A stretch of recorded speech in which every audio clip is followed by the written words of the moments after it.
identificar. Então, a partir dessa minha amostra selecionada, eu vou formar grupos. Quem são esses grupos? Os grupos que têm a exposição e, ao mesmo tempo, o desfecho. O grupo de pessoas que são expostas, né, tem a exposição, mas não tem o desfecho. Aqueles que não são expostas, mas têm o desfecho. E os que não são expostos e que também não têm o desfecho. Vamos traduzir isso aqui para um exemplo? Vamos supor que eu selecionei um grupo de pessoas adultas, moradoras do município do Rio de Janeiro, de São Paulo, Belo Horizonte, pode ser qualquer lugar, e eu quero identificar pessoas que fumam e que têm câncer de pulmão, por exemplo. Então, eu posso estratificar as pessoas, formar um grupo aqui de pessoas que fumam e têm a doença, né, têm o câncer de pulmão. Eu posso identificar nesse grupo, nessa minha amostra, encontrar pessoas que fumam, mas que não têm o câncer de pulmão. Eu posso encontrar também nessa amostra, são 4 possibilidades, né?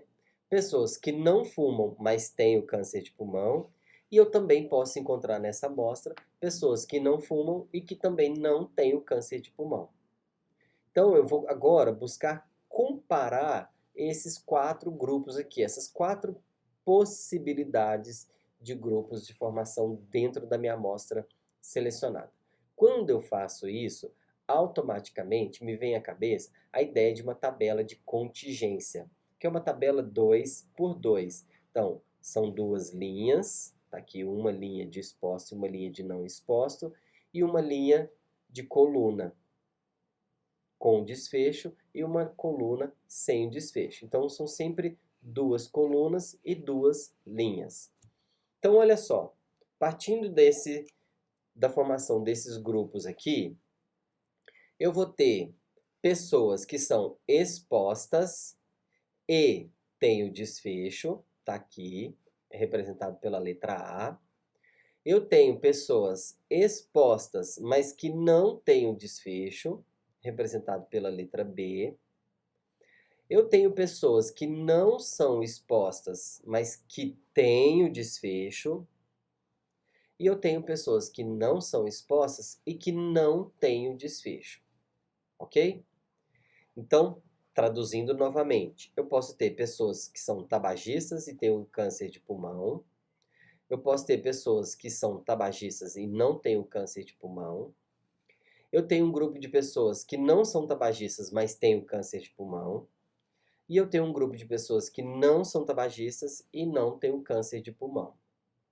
Pois bem, eu posso também, dentro da minha amostra que eu selecionei, saber o número de pessoas tabagistas, que vai ser o total daquelas que têm o câncer de pulmão, mais aquelas que não têm o câncer de pulmão. E eu posso também ter a proporção de pessoas que têm o câncer de pulmão. Posso querer saber isso. São aquelas que fumam e aquelas que não fumam, não, né? Então, as tabagistas e as não tabagistas, mas que têm o câncer de pulmão. Quando eu faço essa conta matemática aqui, eu somo as pessoas que são tabagistas mais as pessoas que não são tabagistas, está aqui o A mais o B, e divido esse número aqui de pessoas expostas pelo número total de pessoas que participaram do estudo, eu tenho a prevalência da exposição. Olha só, a prevalência da exposição sempre vai estar na linha. Eu quero saber quantos indivíduos são expostos, independente se eles têm ou não a doença, dividido pelo total de pessoas que participaram do estudo. Eu também posso querer saber a prevalência da doença, que aí vai estar na coluna, olha só. Eu quero saber qual que é a prevalência do câncer de pulmão.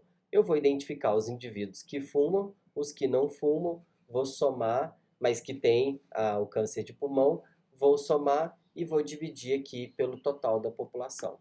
Então aí a gente já permite a gente fazer alguns cálculos para identificar esses grupos, tá? Mas a partir da aula de hoje, vocês agora vão ter o tempo todo essa tabelinha de contingência para a gente poder analisar.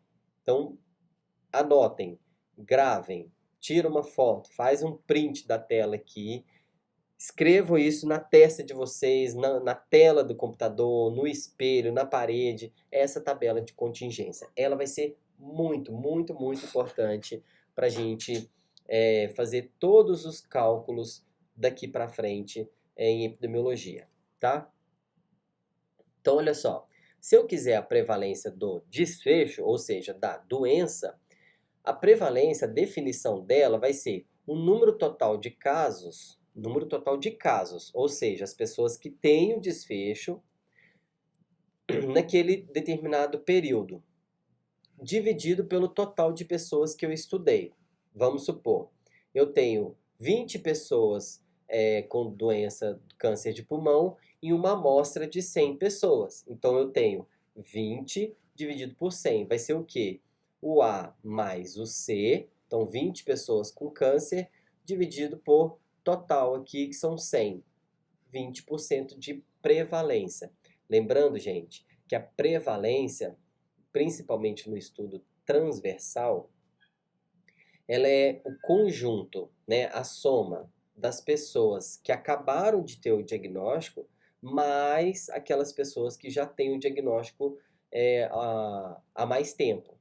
Então eu vou juntar o número de casos antigos mais o número de casos novos, tá? Então quando eu fizer essa junção, que vai ser o número de casos, e dividir pelo total de pessoas, eu estarei falando de prevalência do desfecho. Eu também posso querer calcular a prevalência do desfecho entre os expostos. Olha só que interessante.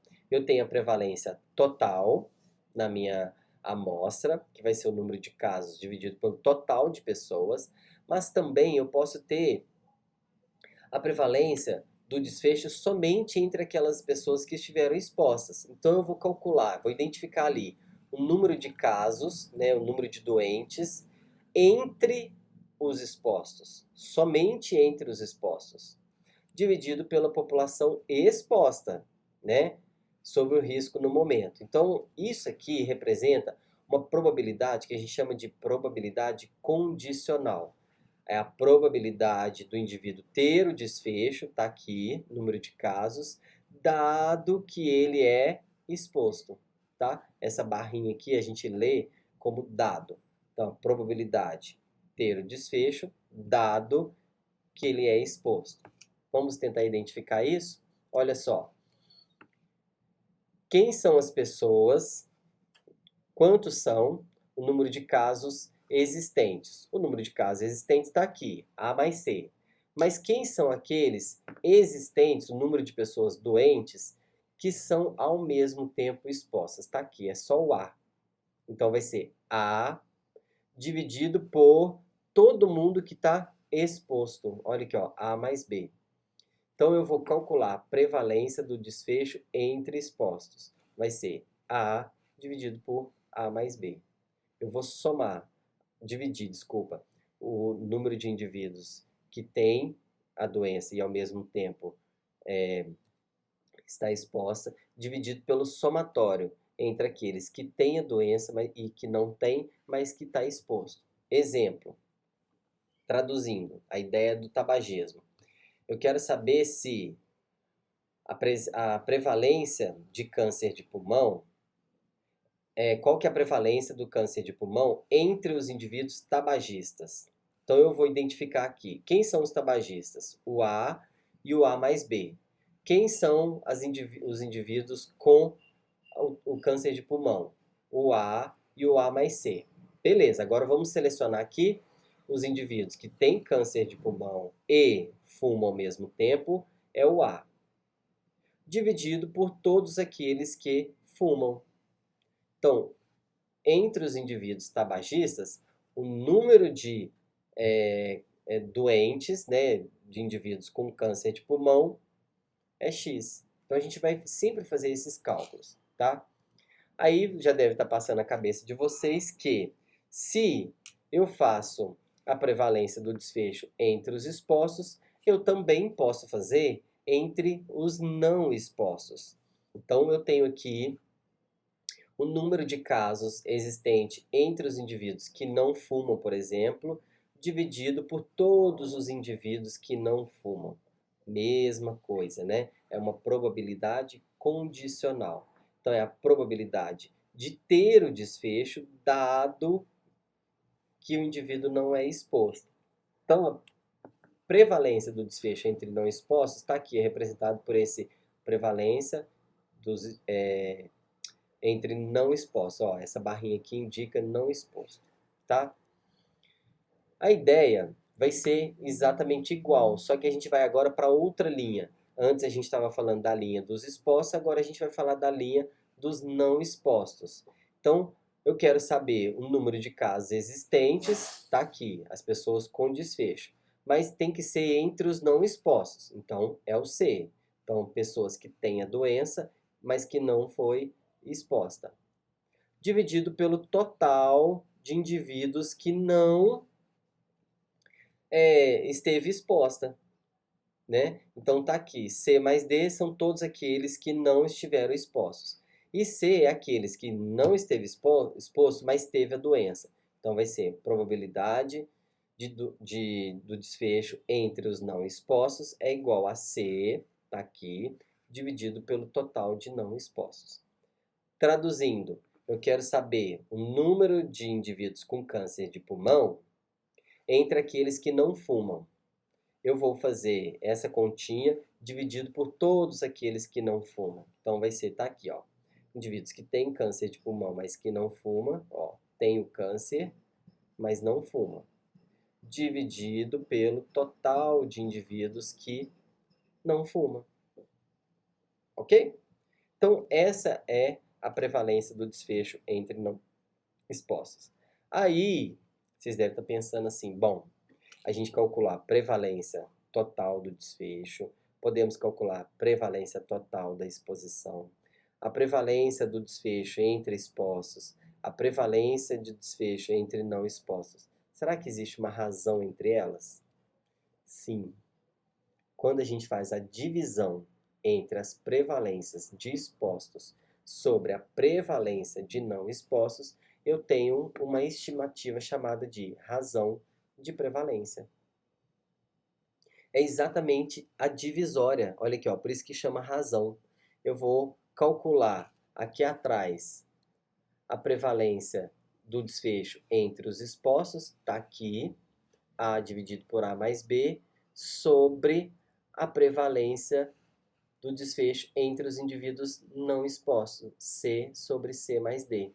Está aqui, ó, a conta matemática. Ó, razão de prevalência é igual a prevalência do desfecho entre os expostos sobre a prevalência do desfecho entre os não expostos. Essa é a conta matemática. Ok? Então, será que a prevalência de câncer de pulmão ela é maior, igual ou menor do que a prevalência do câncer de pulmão entre os indivíduos que não fumam, né? Eu espero sempre, porque aí a gente já tem isso difundido na literatura, que a prevalência do câncer de pulmão entre os indivíduos que fumam seja maior do que a prevalência entre os indivíduos que não fumam. Mas veja que eu formei um grupo controle, olha, eu tenho os indivíduos que fumam e que têm a doença, a prevalência, e tem os indivíduos que não fumam, e aí eu comparo essas duas prevalências aqui, ok? Então, se a prevalência da doença for maior entre os indivíduos expostos, tá aqui, ó, a razão de prevalência vai ser maior do que 1. Então, quando eu faço essa divisão, se ela for maior do que 1, eu indico que existe uma maior prevalência do desfecho entre os expostos. Então, a exposição está associada de forma positiva com o desfecho. Se ela for igual a 1, então eu divido essa por essa e dá igual a 1, significa que não tem associação. As duas prevalências são iguais. E vai ter situações que a prevalência do desfecho entre os indivíduos expostos ela é menor do que a prevalência do desfecho entre os indivíduos não expostos. Então, a prevalência menor do desfecho ela sempre vai ser igual a 1. Então, significa que a exposição está associada de forma negativa com o desfecho.